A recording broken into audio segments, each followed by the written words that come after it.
and they arrest him. They've taken him out. They've beaten him mercilessly. And now they're taking him out on a parade route they call Via Dolorosa.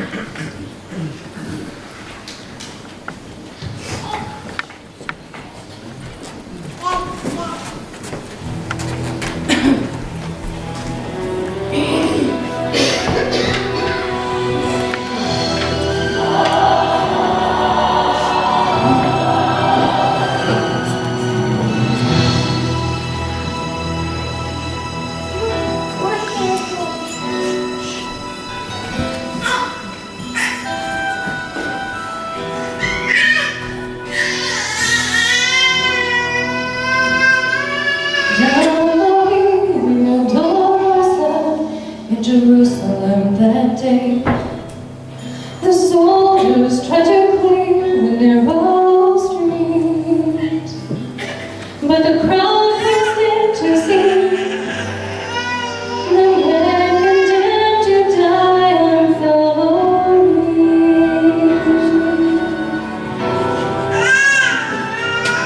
He was bleeding from a beating, there were stripes across his back, and he wore a crown of thorns upon his head, and he bore with every step the scorn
taking him out to the hill of Calvary. And there they nailed him to the cross. As the crowds gathered around to watch this man who claimed to be the Messiah, the Lamb of God. Behold the Lamb.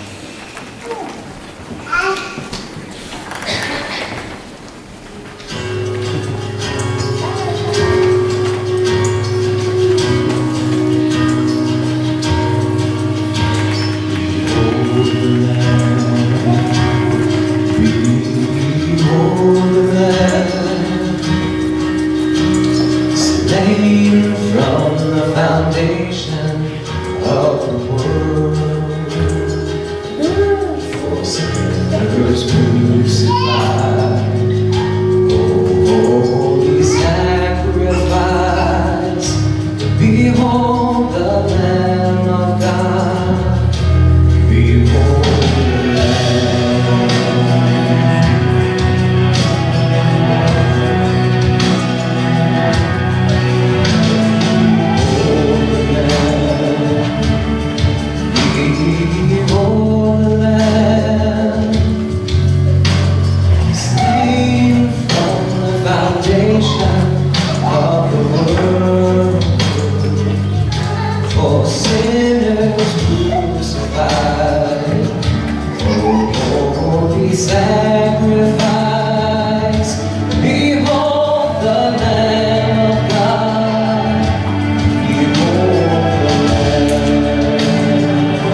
people of Jerusalem should not have been too surprised at what was taking place. The prophet Isaiah, some hundreds of years before, had given this message from Isaiah.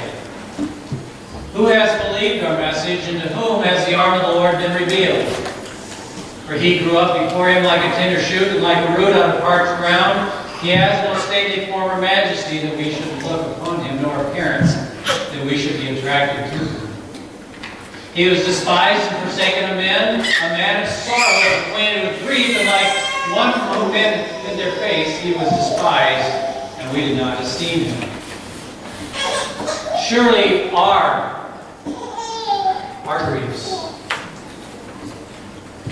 he himself bore, and our sorrows he himself carried. Yet we ourselves esteemed him stricken, smitten of God, and afflicted. But he was pierced for our transgressions, he was crushed for our iniquities. The chastising for our well-being fell upon him, and by his scourgings we are healed. All of us, like sheep, have gone astray, each of us to his or her own way, but the Lord has caused the iniquity of us all to fall upon him. He was oppressed, he was afflicted, yet he did not open his mouth. Like a lamb that is led to slaughter, and like a sheep that is silent before his shearers, he did not open his mouth. By oppression and judgment he was taken away, and as for his generation, who considered that he was cut off out of the land of the living for the transgressions of my people, to whom the stroke was due. His grave was assigned to the wicked, yet was with a rich man in his death, because he had done no violence, nor was there any deceit in his mouth. But the Lord was pleased to crush him, but putting him to grief. If he would render himself as a guilt offering, he will see his offspring, he will prolong his days, and the good pleasure of the Lord will prosper in his hand. As a result of the anguishes of his soul, he will see it and be satisfied. By his knowledge, the righteous one, my servant, will justify the many, as he will bear their iniquities. Therefore, I will allot him a portion with the great, he will divide the booty with the strong, because he poured out himself to death. He was numbered with transgressors, yet he himself bore the sin of many, and interceding for the transgressors.